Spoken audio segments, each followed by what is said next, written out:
হারগে চাঁপাইনবাবগঞ্জে এই তরকারিটা এত সবারই পছন্দ। এই তরকারি রোজার দিনে থাকলে পকাপক 2 প্লেট ভাত খেয়ালাই।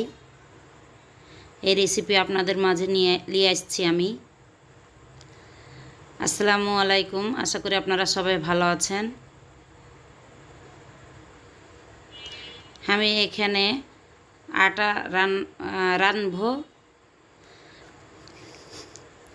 মাসকালাইয়ের ডালটাকে ভেজে এখানে জাতাতে পিষে এটা আটা করা হয় হারগে দিকে। ওই আটার তরকারি রান্নার রেসিপি নিয়ে আসছি। এখানে 1 কাপ মতো ওই আটা আর 1 চামচ হলুদ, 1 চামচ মরিচের গুঁড়া আর 1 চামচ হলুদ গুঁড়া, লবণ দিয়ে আটাটাকে সাইনা নিব। এখানে পানি একটু একটু করে পানি দিয়ে দিয়ে আটাটাকে ভালোভাবে সাইনা নিব, গুলে নিব। আপনারা বুঝতে পারছেন কিনা আমার ভাষা। আমি আজকে আমার লোকাল ভাষা দিয়ে ভিডিওটা বানাবো। আপনাদের যদি ভালো লেগে থাকে তো অবশ্যই কমেন্টে জানাবেন, তাহলে আমি আমার ভাষা দিয়েই ভিডিও তৈরি করব এরপর থেকে। আটাটাকে শুকনাভাবেই ভালোভাবে আটাটাকে নেড়ে নিতে হবে। আটাটা লাড়া হয়ে গেলে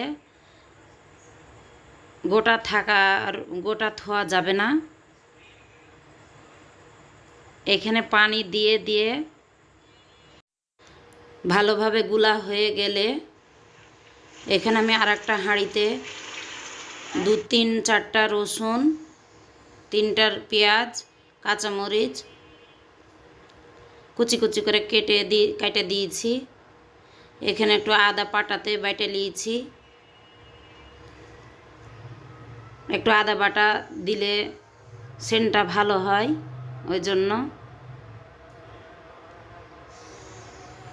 এখানে পেঁয়াজ মরিচগুলো যখন লাল লাল হয়ে যাবে তখন ওই গুলে রাখা আটাটা ঢেলে দিব। পরিমাণ মতো লবণ দেওয়া লাগবে।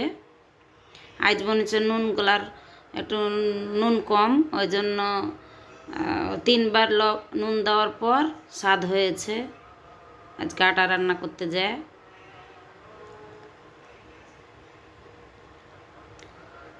এই আটাটার পরে একটা আছে যে গরমে পাতলা, কিন্তু যখন ঠান্ডা হয়ে যাবে তখন আবার একটু ঘন হয়ে যাবে। ওই জন্য একটু পাতলা করে রাখা লাগবে।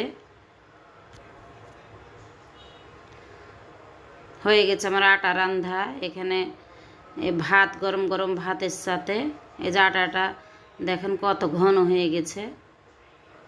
এখানে আটা লিব আর এরকম আলু ভাজা, ছোট ছোট করে আলু কুটে ভাজি করেছি, আর একটা ডিম ভাজি হলেই খুবই জমে যায়। হারকে দিকে খুব মানে মানুষ খুব ভালোবাসে। রোজা রমজানের দিন গোশ মাছ না খায় এই আটা রানবে আর সবাই পেট ভরে ভাত খাবে।